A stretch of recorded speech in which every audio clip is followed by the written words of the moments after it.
So back in 2020, I, Steven Shinder, started a podcast called Delayed Replay, recapping and reviewing the latest films. However, it got broadcast into an alternate universe, where those films got delayed and came out differently from how I was describing them.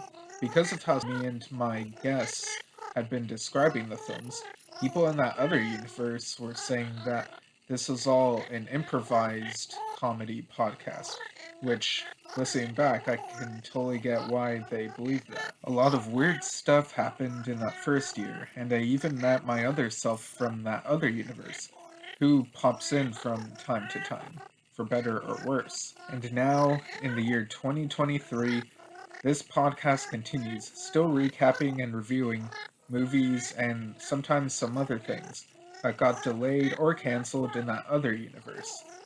A new episode Saturdays every other week, unless I decide otherwise for some special reason or whatever. You are listening to Delayed Replay, Season 4. Hello, listeners. Welcome to another episode of Delayed Replay, the podcast where we recap and review movies that got delayed in that other universe but came out on time in our universe. I'm your host, as always, Steven Shinder, and joining me once again for his first Season 4 appearance, actually, and we're finally talking about a movie that came out this year in this third episode of the season, is Mr. Multiverse. How's it going?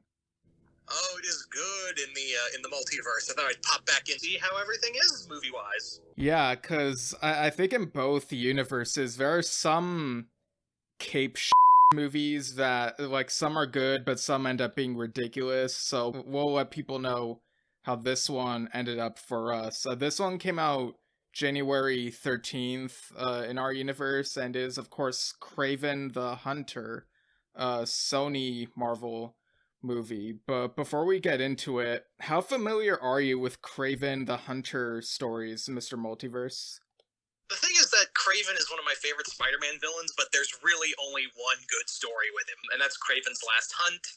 And it's known for being one of the best Spider-Man stories, which there aren't many of them. Kraven is a very fun character. I feel like he is underutilized, but the thing is like, if you do him right, you can make him almost like the Bane to Spider-Man's Batman. Oh yeah, that's a fair point, because for me, like, I've read like a few out of the Spider-Man comics. I feel like only a few of the ones I've read have featured Kraven, and of course I've seen like some animated interpretations of him before this one, but my overall mental image of Kraven is that my impression is that he looks really silly and goofy, so I don't really rank him that highly, but like, I'm sure there's like cool stuff that could be done with him. Yeah. There are some fun stories with him. Kraven's Last Hunt is the seminal story with him, which is funny because that's the story where he kills himself. Oh, wow. But there are stories like the Grim Hunt where he gets resurrected by his family. It's a fun Spider-Man family story. And then recently, a couple years ago, there was the Hunted event where Kraven grabbed all the animal-themed villains and characters from the Marvel Universe and dumped them into Central Park, Spider-Man included, and proceeded to hunt them. Oh, wow. Yeah, that sounds very Most Dangerous Game in a way. Oh yeah, he's very I think that was kind of the idea with when Stan Lee and Ditko created it, was very much like it's very Most Dangerous Game, but a lot of people say like, oh, it's kind of like Predator. Yeah, I could totally see that. Honestly, I really hope with Marvel one day they can do, since they have the comic rights to Predator, that we get like a Kraven versus Predator story. Yeah, and hey, it's owned by Disney now, the Predator franchise, so like, could we see that in a Marvel movie? Like, I don't know, maybe if they get desperate, you know? Oh, trust me, anything for the mighty dollar. Yeah. As a refresher, previous films we've talked about on this podcast have hinted at Kraven. There's that credit scene in No Way Home where, like, it's in Africa and he throws a knife at the pictures of the Spider-Man, and Across the Spider-Verse Part 1, those Spider-Man get pulled into the animated universe and say they're being hunted. So this film is kind of trying to fit within all that, but is also doing a lot of its own thing, which I think some of it is like really messy, and that's probably an understatement, but so what do you think of this film's reinterpretation of Kraven, played by Aaron Taylor Johnson? Well, I personally love when Kraven says it's Kraven time and proceeds to crave all over the villains. Yeah, he pours Crave cereal all over them. Yeah. Yeah, and there's also a moment where one of the side character, like when Kraven announces himself, one of the side characters is like, Kraven D's nuts, and it was like, oh my gosh. They did not just do that. Oh, trust me, that's like Sony at this point. Like that may be cringe, but like it's like expected of failure. What's interesting is Aaron Taylor Johnson is no stranger to superhero movies. He was Kick-Ass, and then he was Quicksilver in Age of Ultron before, that version of the character died in that movie. So it was kind of strange seeing him here as Kraven. It's not the first actor I would have thought of, honestly. Yeah, he is nowhere. I always said that Gerard Butler would have been a perfect Kraven. Okay, yeah, I could kind of see that, like, if it's sort of like 300 era type thing, yeah. We all know if this were a Sam Raimi film, Bruce Campbell would be playing Kraven, right? No, he'd be Chameleon. Oh, yeah. But yeah, Chameleon is in this film too, played by Fred Heckinger, I think is how it's pronounced. He's Kraven's half-brother and a master of disguise. Much like that 2002 film, The Master of Disguise, which when I watched as a kid, I didn't realize it was bad, but then looking back, it's like, yeah, that movie was pretty terrible. Yeah. Also, whoever put in the scene where Chameleon goes, "Am I not turtly enough for the Turtle Club? I want them slapped every day for the rest of their life." But, yeah, this movie's pretty bad. I'm gonna be upfront. And it's nice to know that I'm right, but also I hate that I'm right. Does that make any sense?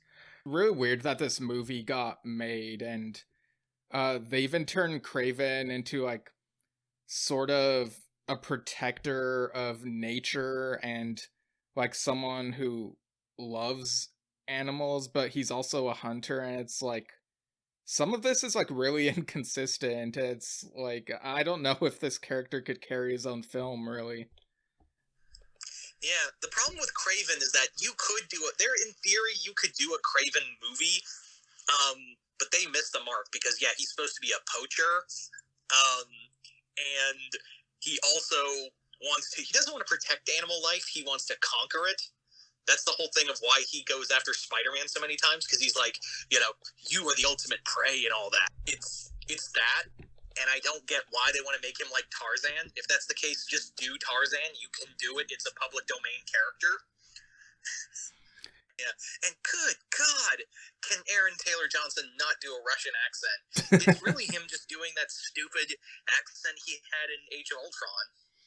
Yeah, he even repeats the line, "You didn't see that coming," after he shoots at someone who's trying to herd some sheep.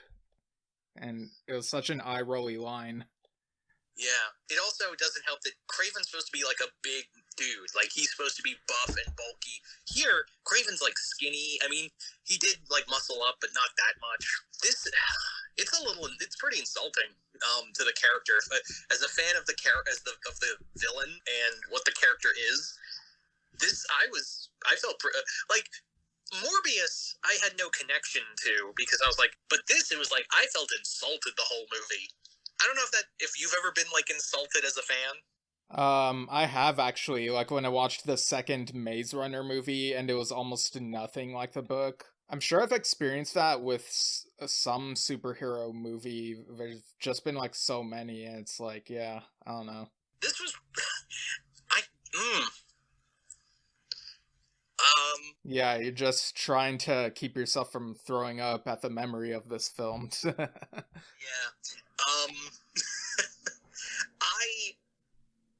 I think that the movie has the problem of trying, because this is the thing that's been going on with every Sony movie, with Spider-Man movies, since, I don't know, since they started with this new era of Spider-Man movies.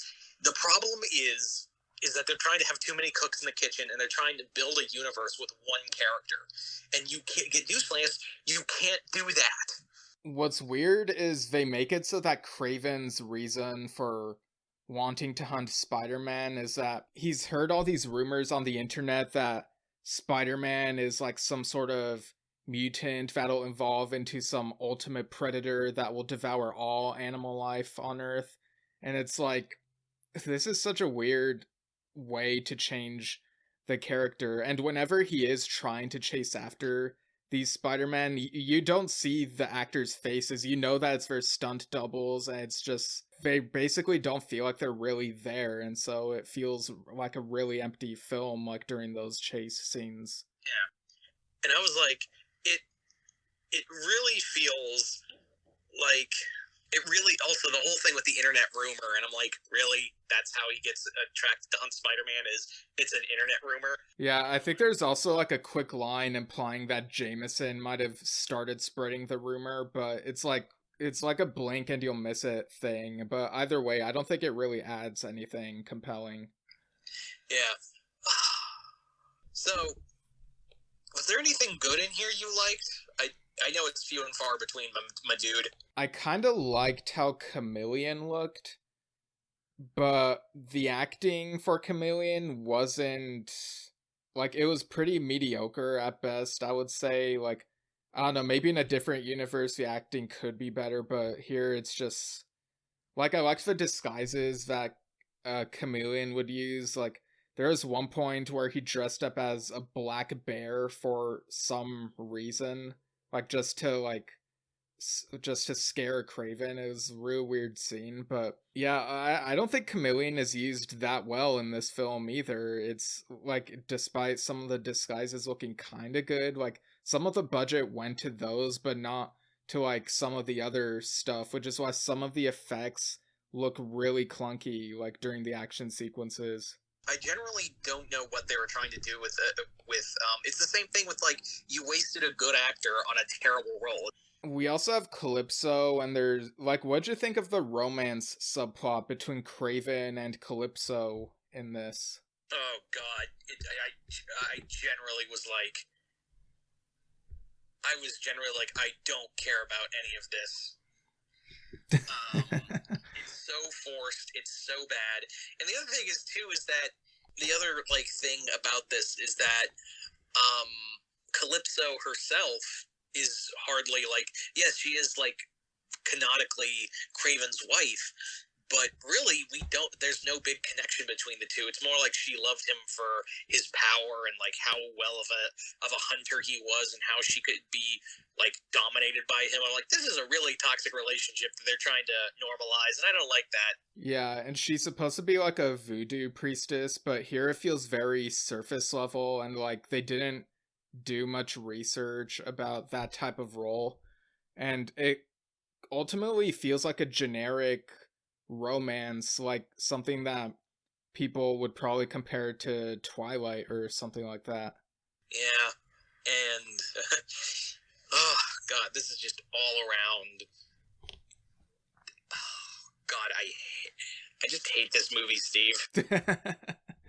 Yeah, and, like, the villains aren't very inspired either. Like, you have Christopher Abbott and Alessandro Nivola. Funny enough, one of my past guests on the show is named Chris Abbott, also known as Star Raptor, but they play these poachers who are trying to hunt Kraven because he's getting in their way, and, like, they don't seem like a threat, like, on the surface, and yet somehow we're supposed to believe that these generic poacher hunter type people are able to, like, go after someone like Kraven and one up him and, like, make him feel tense. And it's just, there's, like, very little tension and suspense in this. It's, like, really hard for me to buy into everything that's going on. Yeah, and that's the problem, is that it's basically like, Okay, I'm going to go into some football comparisons, so you can tune this out, Steven. Yeah, like whenever you talk about Titans and football, I'm like, oh, you mean Titans from DC? But I'm like wrong. I it's kind of like how many teams in the NFL try to mimic the Patriots, and by taking some of their staff and like players away, but it doesn't have that same effect unless you have certain ingredients to it. It's not going to work. This is the same thing of like what Sony's trying to do by trying to skin Marvel. They have a Marvel IP, but guess what? And you're also trying to do the Marvel humor, but guess what? It doesn't work unless you have the writers. Oh, and a guy who knows how to direct an entire cinematic universe. Right, yeah. Or it could be a woman, women read comics too and build cinematic universes too. Yeah, that's what. Thank you. Yeah.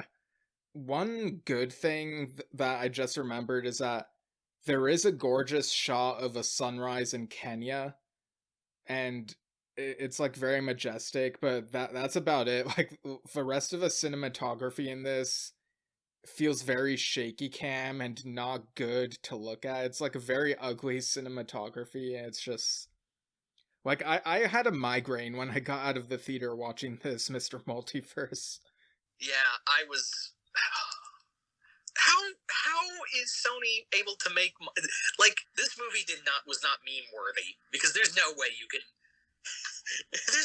just you could send this back out in theaters, because this is heavily choppy in terms of editing. Like characters are like, there are plot threads in here involving the like poachers and like Kraven's desire to be like more than just a man in the wild, and they don't do anything with that.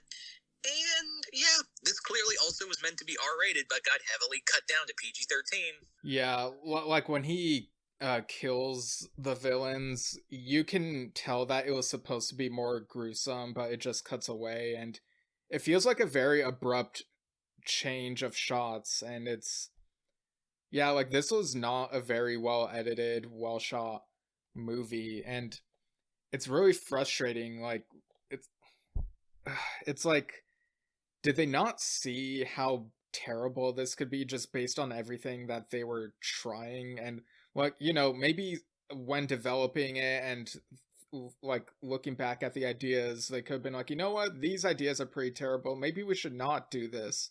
But evidently they did, because they just want to tie into like the live action Spider-Man and the animated Spider-Man, and it's just so frustrating the way that cinema is going these days, where it's like they're trying to make it so that you have to watch everything in order to be a completist or completionist or whatever the term is. Yeah, it's infuriating that you have this in like Marvel. You could say, you look at this and go, Marvel could do something monochronically better at the very least. Like at least it would be competent. Right, yeah, if it was solely Marvel Studios. But here it's like, yeah, Sony really wants to remind everyone of all the other stuff they've done. Like there's a scene where Kraven is trying to hunt Morbius, and there's a scene where he's trying to like go after some symbiotes, and it's like, can you not just pick one lane and stick to it and make that the story? Like just stick to one damn thing. It's not that hard. Like this was a problem with Spider-Man 3 and some of the other stuff that came after. It's just, you have to pick one lane. Exactly. And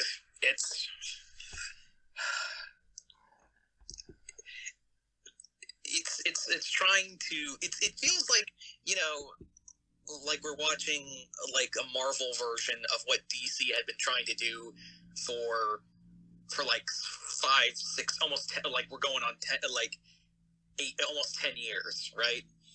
Yeah. Where it's like we're throwing at the walls and seeing what sticks, and it's clearly nothing is sticking. Yeah, like with DC, there's been like varying quality, but like even when there are good things, it's like, yeah, they're not trying that hard to make everything connected, unfortunately, in some places. And here it's like, now with the Sony stuff, it's just getting worse. Even though they're pretending that, oh, we have this master plan, we're gonna connect everything, make Noel the ultimate villain of it all, and it's just like, it just comes across feeling clunky, and they're just trying to emulate Marvel Studios, but on a surface level, like not actually doing the legwork and going in the deep end of the pool of like really doing more work on it. And it's just, it feels all over the place. It's just a tangled web, which I guess is appropriate. I see what you did there. Yeah. Yeah, I just am in always constant awe as to how some of these movies get made. Yeah, and they also like inserted this weird character where they had Russell Crowe play some sort of villain in a crow costume, because they're like, oh, it's his name, and Spider-Man villains are animal themed, so let's just throw this type of villain in there. And it just felt like a waste of Russell Crowe, like just fighting Kraven, and the fight wasn't even that good. It's like, oh, dark and choppy and couldn't see anything. yeah, and it's like, oh, Russell Crowe, you've done much better than this. Why did you agree to be in this movie? Yeah, like, they probably most of their money just went to getting Russell Crowe, and you could tell they were trying to bank on him being in the movie as their marketing gimmick. Like, he was in all the ads for this, and it's like, he didn't even appear that much in this. And they also tried to do the thing of having Kraven also protect a young person, played by Levi Miller here, in order to make Kraven more heroic. Like, they're basically trying to do the Mandalorian thing, or I guess you could say the Dave Filoni thing, which I know you're like really burnt out on, and I kind of am too, but it's just like, I watched this movie and I'm like, stop trying to make me care about Kraven as a person. Like, that was also done in the Cruella movie, and I was not into that. Like, it's hard for me to care about a character who's in most iterations known for being like a terrible like being. Yeah, don't try to make me empathize with a guy who kills animals and murders people throughout. Yeah, but what'd you think of the costuming for Kraven in this movie? Oh, shoddy at best. Like, they didn't even, they were afraid to go full Kraven costume and just gave him like a tactical vest with animal print on it. I was like, great. It didn't even look like a good cosplay. It felt very low effort, and it's like, Kraven is very unrecognizable in this. And yeah, I know Marvel has different universes, and you could be like, oh, there could be like a version that is like this, but it's like, at least make it a compelling version. You can't just use that as a cop-out whenever something doesn't live up to what you've seen in other things. Yeah. What can you really do, honestly? Yeah. What'd you think of the music choices in this? At least that was competent. Yeah, like, they included the Lawrence Gowan song Strange Animal. That was kind of weird, but I really dig that song. And they included the GTR song The Hunter, so very much leaning on some 80s music. But again, as good as the music is, it felt like a crutch in this movie. Yeah. I was just looking for anything positive, and that was all I had. Yeah, I mean, it was basically an hour and a half of kind of nothing. Like, you would follow Kraven and these other characters, but not really feel anything for anyone. And like, after the Spider-Man go in the portal, it's like you don't hear about them for a while, and then they leave that as a hook at the end, so they could be like, oh, you gotta watch Across the Spider-Verse Part 2, and you'll see Kraven appear there, and it's like, God, I hate cinema right now. I'm like, and they did it so haphazardly, and they really, this is what I said, just let Marvel Studios do live action and just focus on animation. There's your strong suit, Sony. Yeah, and like they didn't even show like some of the 3D animated stuff. Like at least then the ending could have been somewhat enjoyable, but as it is, it's just a lot of frustrating live action nothing type thing. Yeah. Yeah. Well, thankfully they only had one credit scene for this. So what'd you think of that one? Oh, the credit scene of like the Vulture and Morbius approaching Kraven to join the Sinister Six. I was like, we're still going ahead.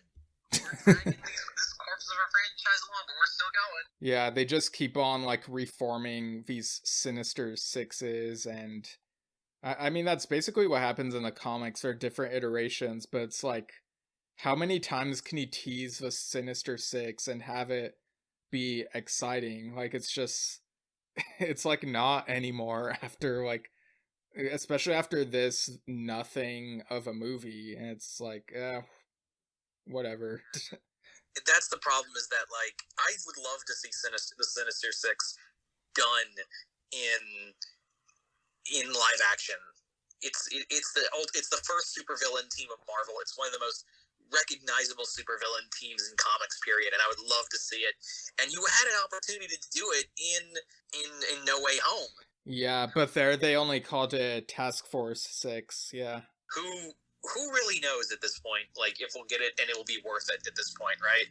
Right. Yeah, I don't really have any faith. It's like this really does feel like it's becoming a lumbering corpse, like just the current direction that Sony is going now. Well, I think I've said my piece on this. All right, so we could go into final thoughts, score out of 10, and unit of measurements then. So what are your final thoughts and score for Kraven the Hunter? My final thoughts is just give up, Sony. It's done. Just stop. It's time to, like that meme. It's time to stop. That's all I can really say is it's time to stop. And I will give this a 1.5 garbage fire out of 5. Yeah, I'm in the same range. Like, this was not fun to watch. It was super boring. It was super messy. So, but surprisingly, I have seen slightly worse. So I'm giving this like 2 out of 10 sunrises, hoping that I'll see like a better sunrise in a better movie type thing. But yeah, pretty terrible movie, and there's more Cape movies to come. Hopefully they'll be better than this one. Yeah. All right. Well, I guess that'll do it. So thanks for joining me again, Mr. Multiverse. Where can people find your stuff? Oh, no problem. I'm always happy to be here. They can find me on YouTube and they can find me on Patreon. I also have a short story written in 2 anthology books called Duel of the Monsters, volumes 1 and 2. If you ever wanted to see the Jersey Devil and the Mothman fight, or a vampire and a velociraptor fight, go check those books out. Nice. Yeah, those sounds like a lot of fun. And over on Mr. Multiverse's Patreon, you can listen to, by the time this comes out, an episode of Requalizers, where I joined him and another one of his friends to sort of pitch a requel to the original My Bloody Valentine, and we came up with more than I expected. It was really fun. You can also email Delayed Replay at delayedreplaypodcast@gmail.com. Let us know your thoughts on Crave cereal. Next episode will be on Blade, the MCU film, which actually came out on Mahershala Ali's birthday in our universe. Funny enough. So, happy birthday to him. And you can follow me at Steven Shinder on Instagram and Twitter, Steven Shinder Storytelling on Facebook. You can also go to stevenshinder.com for info on my book Lemons with Mike Rain. And the next book, Trespassing Through Visages, is on its way in the near future, I swear. Check out Yesshift, a podcast I do with my dad. It's also a vlog, so you can see us and see the guests we have on. We've had various musicians and such on the show, and it's a lot of fun. Yeah, I guess that'll do it. And without further delay, have a good day.